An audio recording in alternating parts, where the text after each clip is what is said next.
தூத்துக்குடி மாவட்டம் கோவில்பட்டி அருகே சிதம்பராபுரம் கிராமத்தில் காட்டாற்று வெள்ளம் புகுந்ததில் 5க்கும் மேற்பட்ட வீடுகள் சேதம் அடைந்த நிலையில் 23 செம்மறி ஆடுகள் வெள்ளத்தில் அடித்துச் செல்லப்பட்டது.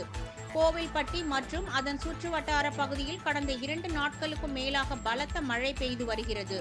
இதனால் நீர்நிலைகள் முழுவதும் நிரம்பி ஆங்காங்கே காட்டாற்று வெள்ளம் சென்று வருகிறது. இந்நிலையில் கோவில்பட்டி அருகே உள்ள சிதம்பராபுரம் கிராமத்தில் காட்டாற்று வெள்ளம் புகுந்ததால் 5ற்கும் மேற்பட்ட வீடுகள் இடிந்து சேதமடைந்தது. மேலும் வீட்டிற்குள் வைத்திருந்த ஆவணங்கள் மற்றும் பொருட்கள் வெள்ளத்தில் அடித்துச் செல்லப்பட்டது.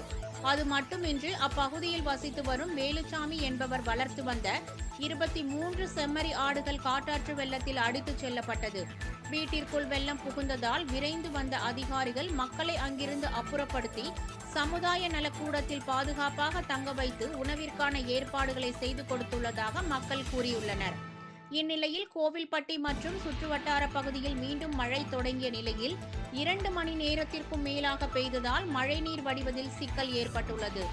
இந்நிலையில் கும்பகோணம், அரியலூர் பகுதிகளில் பெய்த மழைநீர் மயிலாடுதுறை மாவட்டம் பழவாற்றின் வழியே வடிந்து வந்த அதிக அளவு தண்ணீரால் முருகமங்கலம் என்ற இடத்தில் ஆற்றின் கரையில் 4 மீட்டர் தூரத்திற்கு உடைப்பு ஏற்பட்டு அப்பகுதி வயல்களுக்குள் தண்ணீர் புகுந்ததால் விவசாயிகள் கவலையடைந்துள்ளனர்.